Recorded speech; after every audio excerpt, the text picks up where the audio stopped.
하나님의 말씀 보십니다. 요한복음 14장 26절부터 27절까지 말씀입니다. 요한복음 14장 26절로 27절 말씀, 우리 찾으셨으면 같이 합독하십니다. 보혜사 곧 아버지께서 내 이름으로 보내실 성령, 그가 너희에게 모든 것을 가르치고 내가 너희에게 말한 모든 것을 생각나게 하리라. 평안을 너희에게 끼치노니 곧 나의 평안을 너희에게 주노라. 내가 너희에게 주는 것은 세상이 주는 것과 같이 아니하니라. 너희는 마음에 근심하지도 말고 두려워하지도 말라. 아멘. 오늘 저희는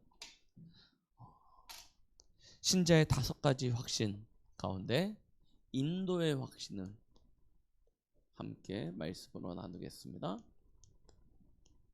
요한복음 14장 26절로 27절 말씀을 본문으로 해서 우리가 함께 말씀을 받도록 하겠습니다.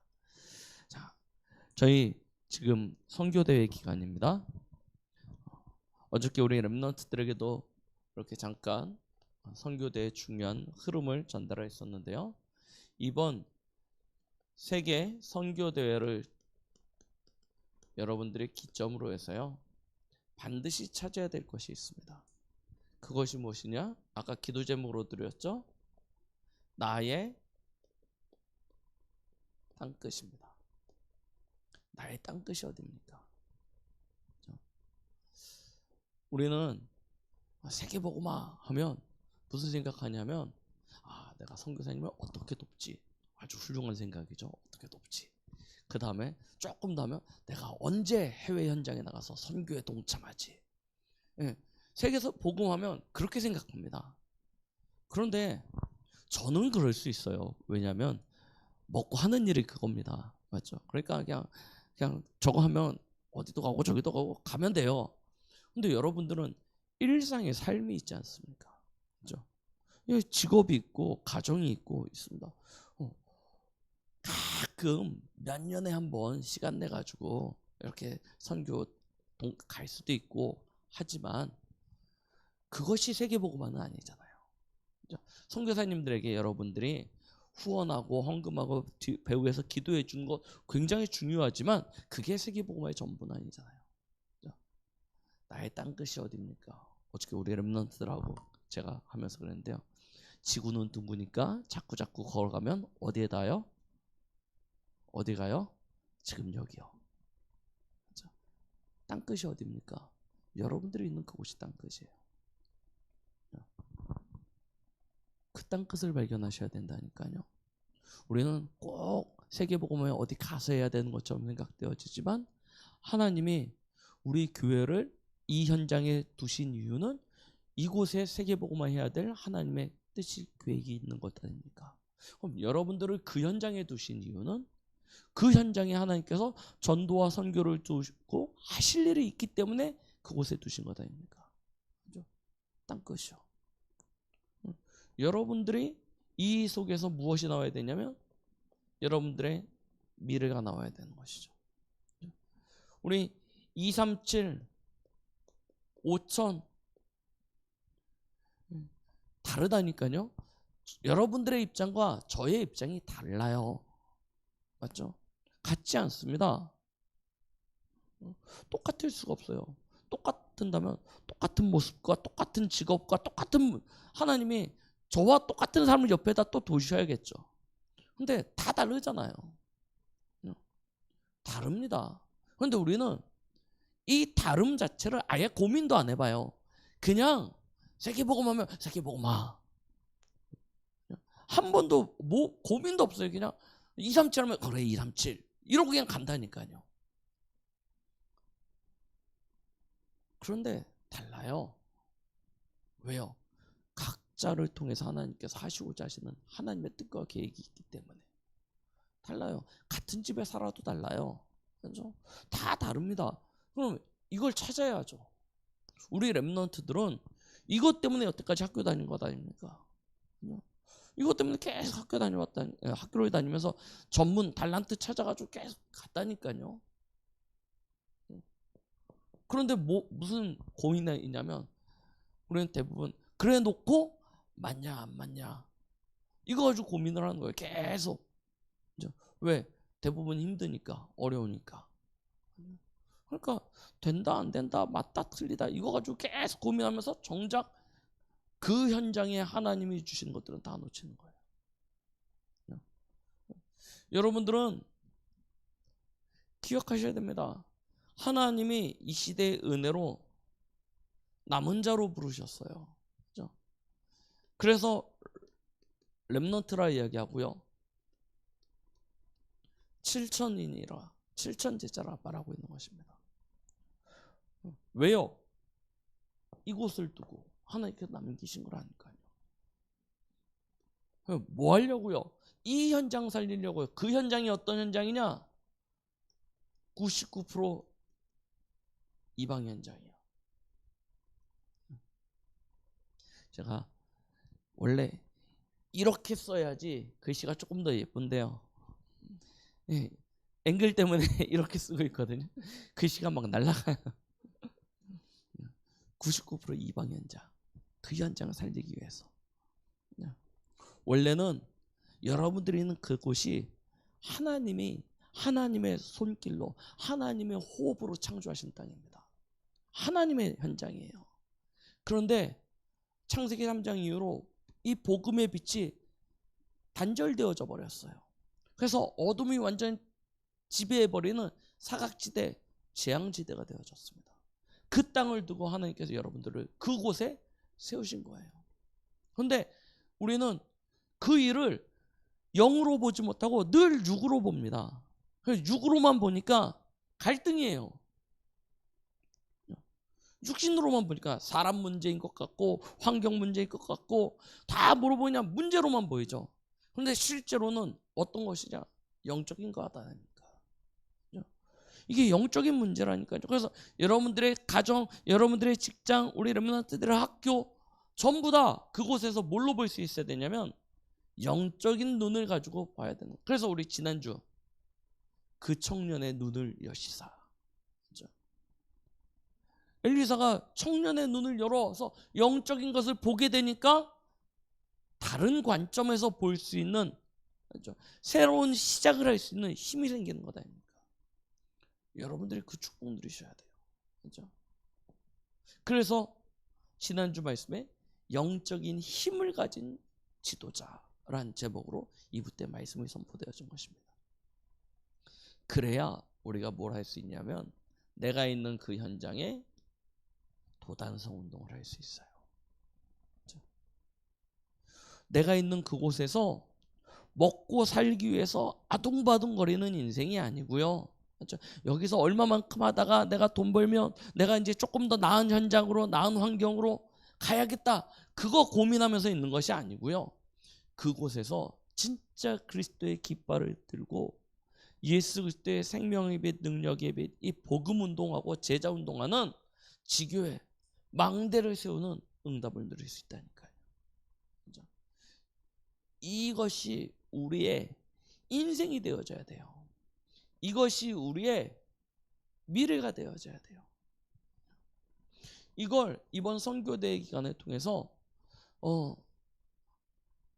요즘 그 단톡방에 보면 선교대 요약한 거 많이들 올라왔죠. 보셨는지 모르겠습니다. 7가지 미션으로 딱 정리해서 주셨어요. 한번 보시면서요. 기도 제목 삼으시기 바랍니다. 그렇죠? 이 축복 누리셔야 돼요. 자, 우리는 늘 고민되는 게 이렇게 말씀을 하고 나면 과연 내가 할 수 있을까가 제일 큰 고민이에요. 과연 나도 가능할지. 근데 늘 우리가 강단을 통해서 듣는 말씀이지만 내가 하는 것이 아니요 내 안에 계신 그리스도께서 하시는 것이다 라고 말씀을 들었죠. 그래서 예수 그리스도와 우리가 함께 연합되어진 거다. 부활절 이후로 계속 우리에게 주어지는 메시지죠. 예수 그리스도와 우리가 그래서 연합되어진 거라니까요. 내가 하려고 했으면 나보고 하라고 하면 못하죠. 그런데 예수님이 나를 탁 품에 안아버리셨어요. 함께 하시는 것입니다. 우리는 그의 죽으심과 연합된 자 아닙니까? 인생이 도저히 빠져나올 수 없었던 이 요한복음 8장 44절의 이 사단, 이 문제예요. 그 사단으로 말미암아 범죄함으로 저주와 재앙과 죽음에 빠져버리게 되어졌고요. 창세기 3장 1절로 6절 하나님 떠나게 된 것 아닙니까? 그래서 저와 여러분들의 본질을 성경에서는 에베소서 2장 1절로 3절에 이렇게 말씀하고 있습니다. 허물과 죄로 죽었다. 허물과 죄로 죽어버린 존재래요. 세상 풍조 따르면서 공중것에 잡은 자들을 쫓아다니는 그런 인생. 그러니까 본질상 진노의 자녀. 우리의 창세기 3장 속에서 출생한 우리의 처음이 이 상태였다니까요. 불신자 상태가 우리에게 그냥 영원히 우리의 인생의 지배력을 가지고요. 우리 인생을 장악하고 있는 상태 아닙니까? 그런데요, 참 감사하죠.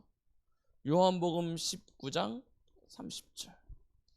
예수 그리스도의 십자가에서 이 모든 문제를 끝내버리신 거예요. 하나님 떠난 우리 인생에 하나님 만나는 길이 되어주시고요. 죄와 저주에게서 우리를 생명의 성령의 법으로 옮기사 완전한 해방을 주셨고요.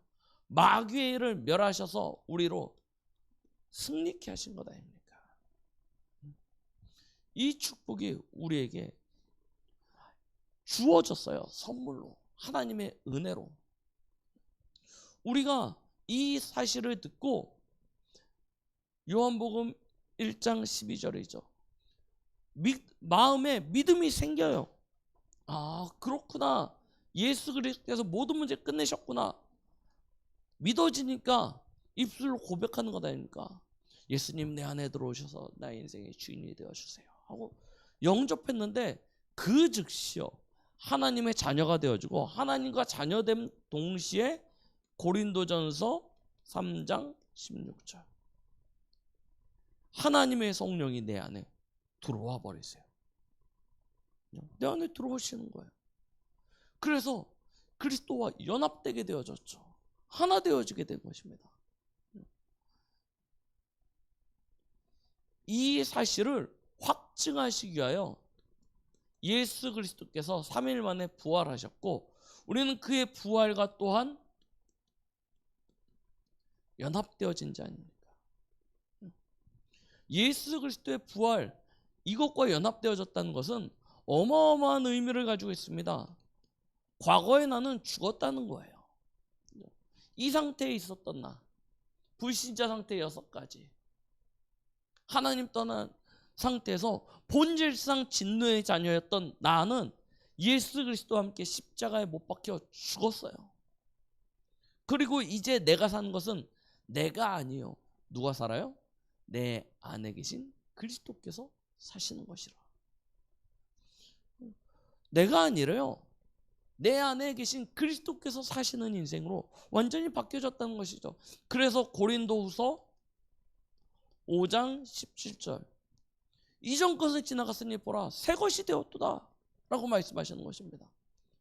아니 겉으로 보기에는 멀쩡하지 않습니까? 어제나 오늘이나 똑같아요. 예수 믿기 전이나 이후나 똑같습니다. 그런데요 나의 영은 달라졌어요. 내 영이 달라지니까요 내 안에 담겨진 영적 DNA도 바뀌어버렸어요. 본질상 진노의 자녀였던 내가 하나님의 자녀로 복의 근원으로 바뀌어진 것입니다. 그렇죠? 완전 새로운 피조물이 되어진 것이죠. 보세요. 어느 정도 바뀌었냐? 우리는 분명한 미래에 대한 소망을 가지게 됐다니까요. 예수 그리스도께서 부활의 첫 열매가 되셨다고 요한복음 고린도전서 15장 20절에 말씀하고 계십니다. 그와 연합되어진 우리는 45절로 54절에 보니까요, 마지막 때 완전한 부활을 이루게 되는 것이죠. 그리스도의 죽으심과 그의 부활로 인해서 생명이 살아난 우리가 이제 예수님이 장차 재림주로 심판주로 오실 때 완전한 부활을 통해서 이제 영원한 하나님의 나라에서 영화로운 몸으로 거듭나서 하나님과 영원한 삶을 누리게 되어지는 어마어마한 축복이 부활과 연합되어진 축복 아닙니까? 그 정도가 아닙니다. 그렇죠?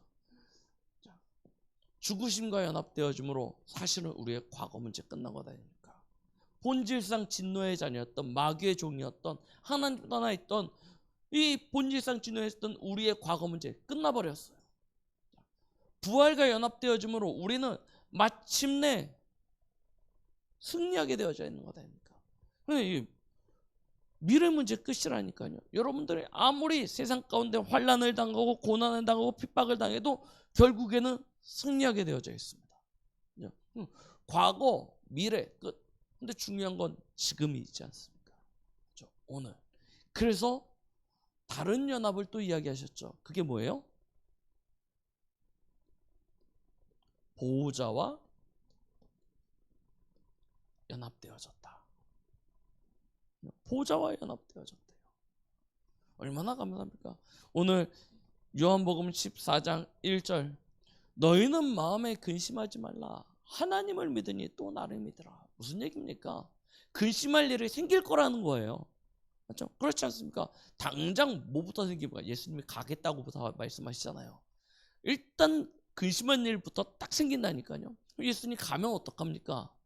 이 사람들 모여있는 이 무리들을 보면 다 갈릴리 출신의 진짜 못나고 찌질한 사람들만 모여있어요. 전부 다들 모여있는 수준이. 이 사람들끼리 뭐 할 수 있겠습니까? 당장 걱정되죠. 안 그래도 유대인들이 예수님을 이단이라고 막 부르면서 핍박하고 하는데 오늘 어떻게 해야 될지 당장 근심 생길 일이 있다니까요.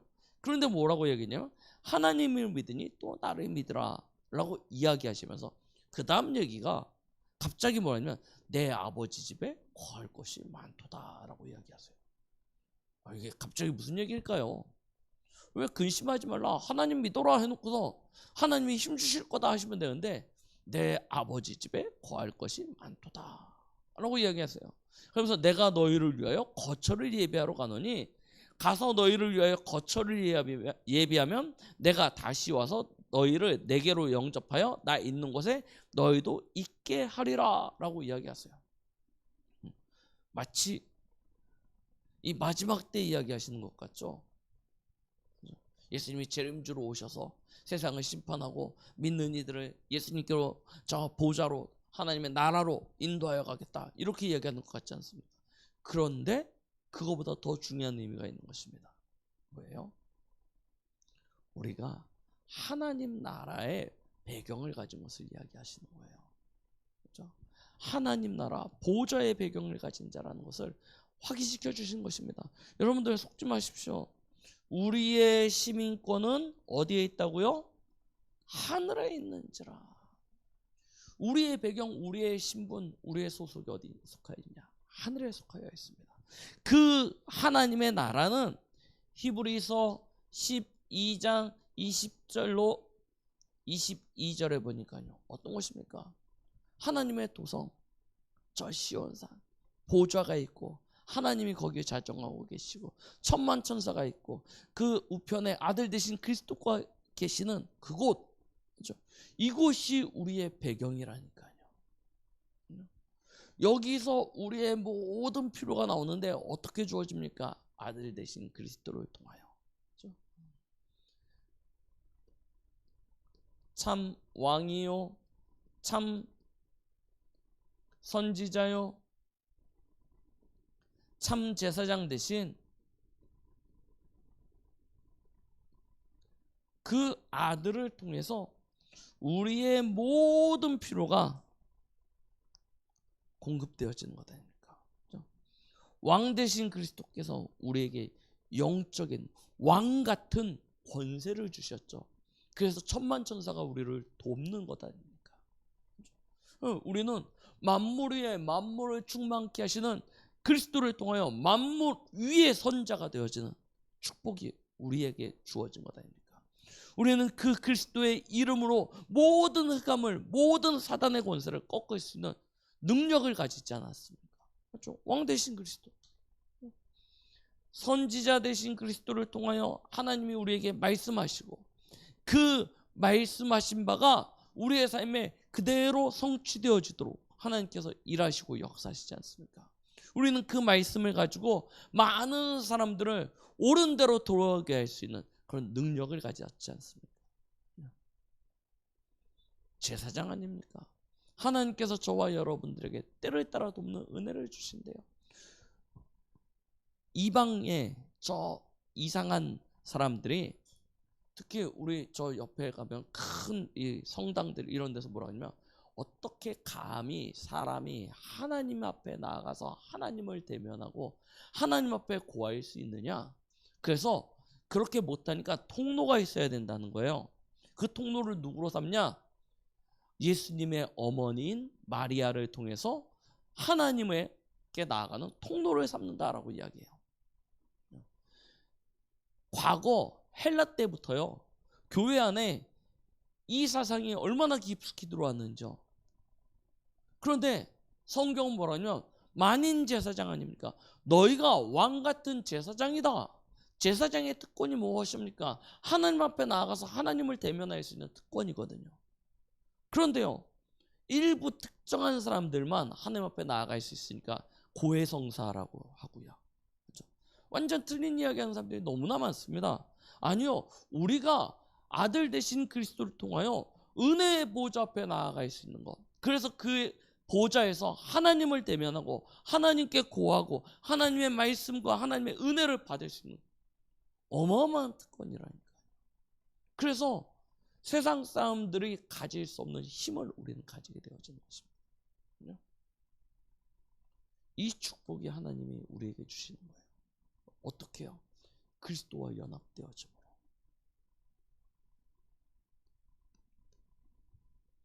이걸 확증하셔야 되는 것 아닙니까? 그죠? 이게 맞아. 이게 사실이야. 그걸 어떻게 예수님이 우리에게 확증하십니까? 그래서 오늘 요한복음 14장 16절로 17절, 내가 아버지께로 가는 것이 너희에게 훨씬 유익하다. 내가 아버지께로 가서 다른 보혜사 성령을 너희에게 보내주시겠다 이야기하시는 것입니다. 성령으로 함께 하시겠다는 것이죠. 어떻게 함께 하십니까? 나와 함께 하세요. 계시록 3장 20절, 내가 문을 두드리노니 누구든지 내 음성을 듣고 문을 열면 내가 그에게로 들어가 그와 더불어 먹고 마시며 그는 나로 더불어 먹고 마시리라 말씀하셨죠. 함께 하시겠다 약속하셨습니다. 고린도전서 3장 16절, 너희가 하나님의 성전인 것과 하나님의 성령이 너희 안에 거하심을 알지 못하느냐. 하나님의 성령이 우리 안에 함께하고 계십니다. 이 약속이시라니까요. 마태복음 28장 18절로 20절, 예수님의 약속 보세요. 뭐라고 이야기하십니까? 하늘과 땅의 모든 권세를 내게 주셨으니 그 권세를 가지고 20절에 뭐라고 얘기하세요? 세상 끝날까지 너희와 항상 함께 있을 것이다. 예수님이 마지막으로 제자들에게 하신 말씀 아닙니까? 함께해요. 하나님이 나와 함께 하십니다. 그래서 뭐라고 얘기하시냐? 모든 민족으로 제자를 삼아라. 만민에게 복음을 전하라. 땅끝까지 증인이 되라. 어떻게 우리가 그럴 수 있습니까? 함께하기 때문에. 그래서요, 여러분들의 있는 현장 두려워하지 마십시오. 하나님이 나와 함께하고 계시는 현장입니다.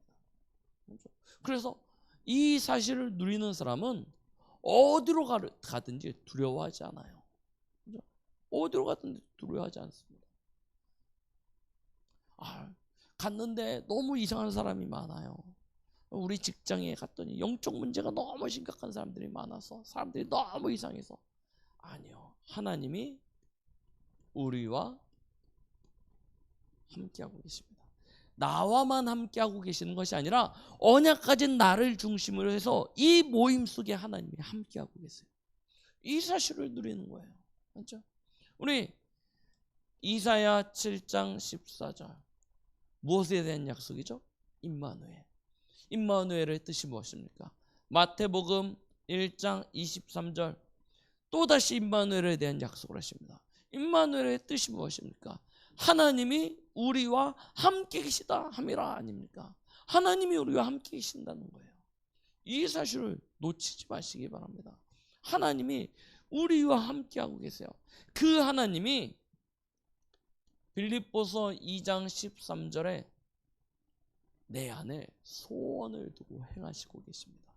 그 소원을 빌립보서 1장 6절에 그리스도 예수의 날까지 이루시겠다고 약속하셨어요. 그러니까요, 아무것도 두려워하지 마시기 바랍니다. 하나님께서 하세요. 로마서 8장 26절이죠. 28절입니다. 모든 것을 합력하여 선으로 하나님께서 만드시겠다 약속하셨죠.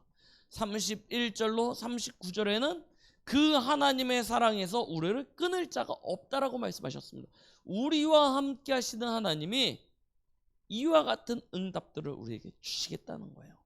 그래서 진짜 그리스도와 연합되어지는 그 함께하는 비밀을 누리는 사람은 어디를 가든지 괜찮고요, 누굴 만나든지 상관이 없는 거예요. 더 나아가서요, 억울한 일, 힘든 일 당할 때 많을 것입니다. 내가 무언가를 특별히 잘못하지 않은 것 같은데 사람들이 괜히 나를 이상한 눈초리로 보는 것 같고 괜히 나를 이상하게 오해하는 것 같고 그런 일들을 겪을 때도 있을 거예요. 걱정하지 마세요. 하나님이 모든 것 속에서 함께하고 계십니다. 이 사실을 진짜 누리세요. 모든 것 가운데 하나님이 함께하고 계세요. 하나님이 여러분들과 함께 하시는 그 방향은 어디에 있습니까? 처음부터 마태복음 4장 19절 나를 따라오너라 내가 너희로 사람을 낚는 어부가 되게 하리라 라고 말씀하셨고, 그 예수님이 마지막으로 마태복음의 끝에서 하신 이야기가 18절로 20절 모든 민족으로 제자를 삼아라 말씀하셨습니다. 처음부터 사람 낚는 어부가 되게 하겠다 말씀하신 주님이 마지막까지도 땅끝까지 증인되리라. 보세요. 마가복음 3장 13절로 15절 원하시는 자들이 부르시니 나온지라 그들과 함께 있게 하고 또 나가서 전도도 하며 귀신을 내어주실 권세도 주려 함이라 말씀하신 그분이 마가복음 16장 15절로 20절 말씀에 보니까요, 하나님께서 믿는 자들에게는 이런 표적이 따르리니 라고 하시면서요, 뱀을 집으며 독을 마시며 무슨 병이 걸려 괜찮다는 거예요. 그러니까 만민에게 가서 이 복음을 전파라 라고 이야기하시면서 뭐라고 이야기하십니까? 보좌의 주님이 함께 하시겠다라고 말씀하십니다. 하나님이 모든 것 속에서 함께하고 계십니다.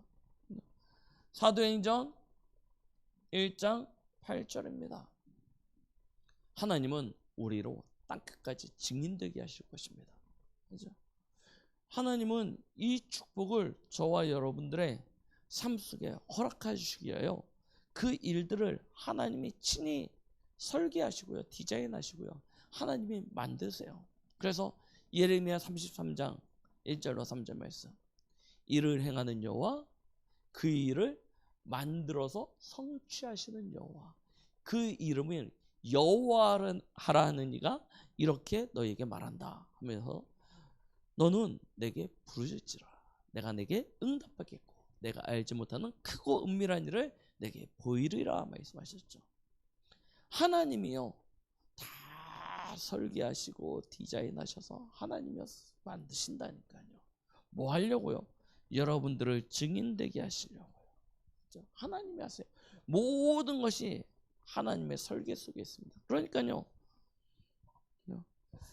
진짜 하나님과 함께하는 사람들은 뭘 누리시면 되냐면 요한복음 14장 26절로 27절 그 하나님의 인도를 누리시면 됩니다. 성령의 인도를 누리시면 돼요. 하나님이 여러분들에게 말씀으로 미리 보이시잖아요. 그죠? 미리 알리시고 계시지 않습니까? 이런 일들이 있을 거야. 그죠? 내가 너와 함께 하지만 너는 네가 가는 그 현장은 만만치 않아. 그죠? 이상한 사람도 있을 거고 별별 일이 일어날 거야. 그럼에도 걱정하지 마. 내가 너와 함께 하잖아. 너 혼자가 아니야. 내가 너와 연합되어져서 같이 있어. 내가 너를 인도할 거야. 말씀하시잖아요. 그죠? 미리 보여주시잖아요. 그러면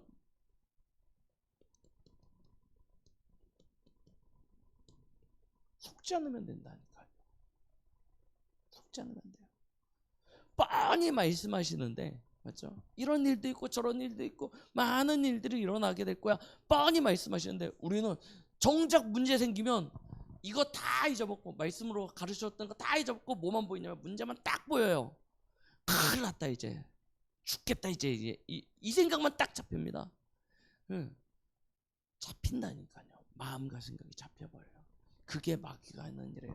그래서 우리 강단에서 계속 하시는 말씀이 히브리서 3장 7절로 14절 말씀하시는 거잖아요.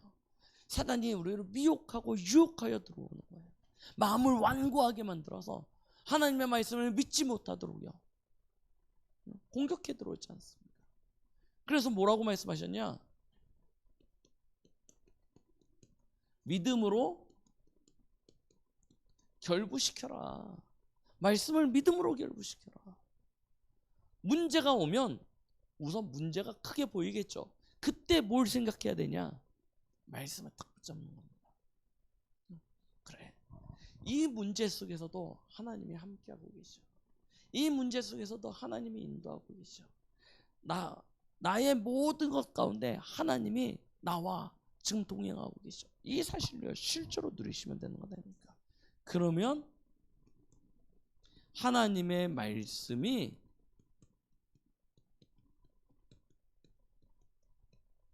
믿음대로 응답되어져요.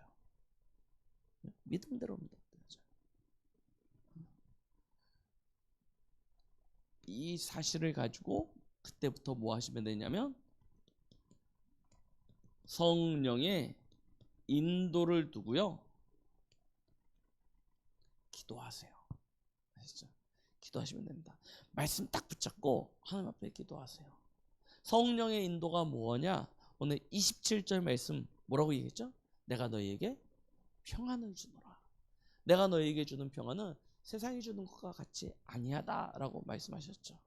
그러니까 마음에 근심하지도 말고 두려워하지도 말아라 말씀하신 것입니다. 이 상태가 되어질 때까지 기도 속으로 들어가는 것입니다. 그죠? 그냥 기도해봤더니 안 되대.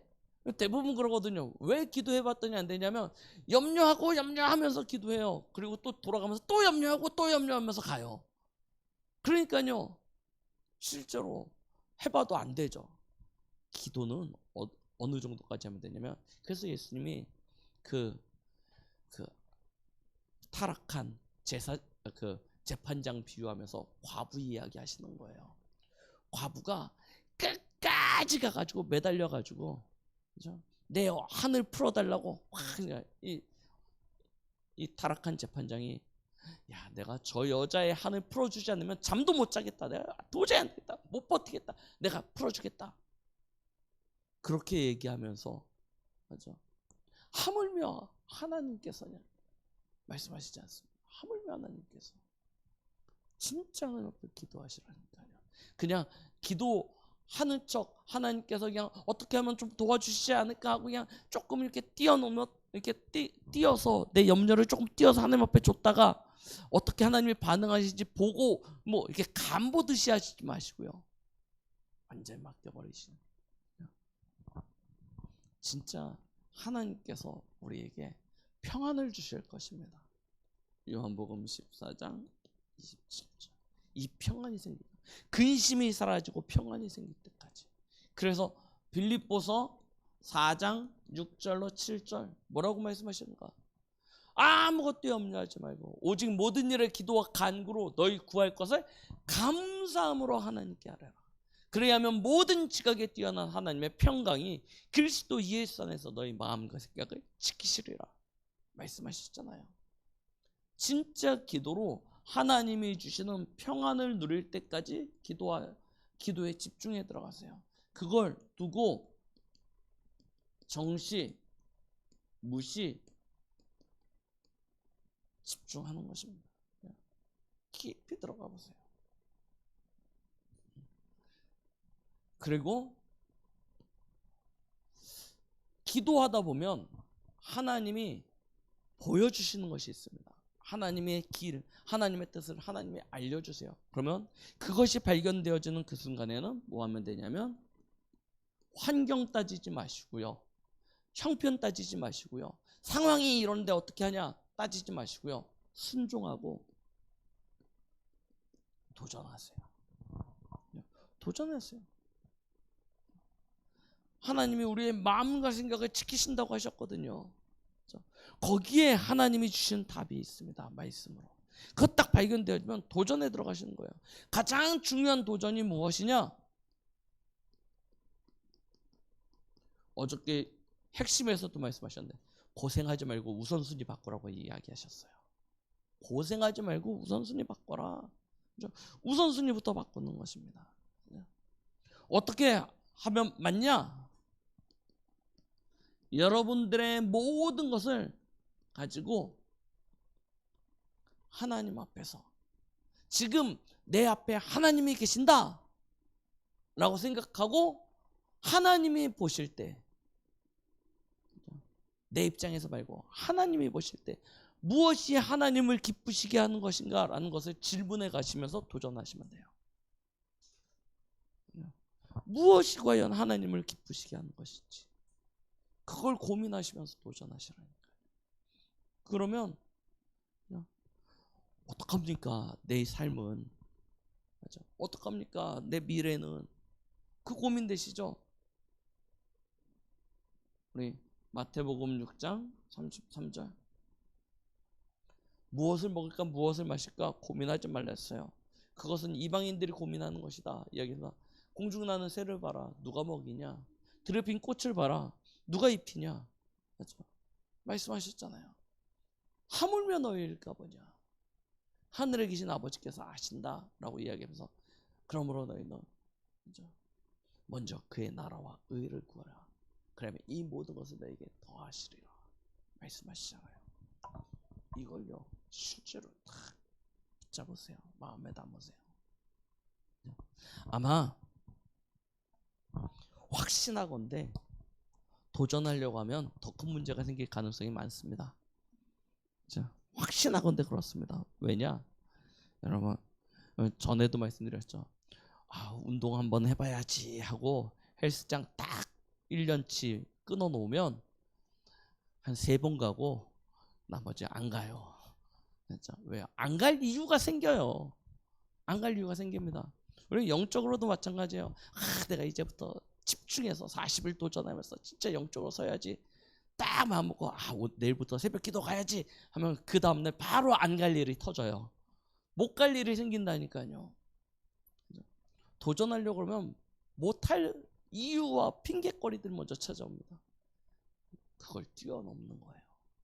그걸 뛰어넘는 게 진짜 참된 도전입니다. 그죠? 상황과 형편 생각하지 마시고요. 다 이대로 인도하세요. 그죠? 하나님께서 하십니다. 하나님께서 여러분들과 함께 하시고 여러분들을 인도하시고 여러분들의 삶 속에 역사하십니다. 이 응답과 축복이 한 주간 여러분들의 삶 속에서 실제로 확인되어지고 누려지는 은혜가 있길 예수 그리스도의 이름으로 축원드리겠습니다. 기도합니다. 하나님 감사드립니다. 오늘 인도의 확신을 우리가 함께 확인하였습니다.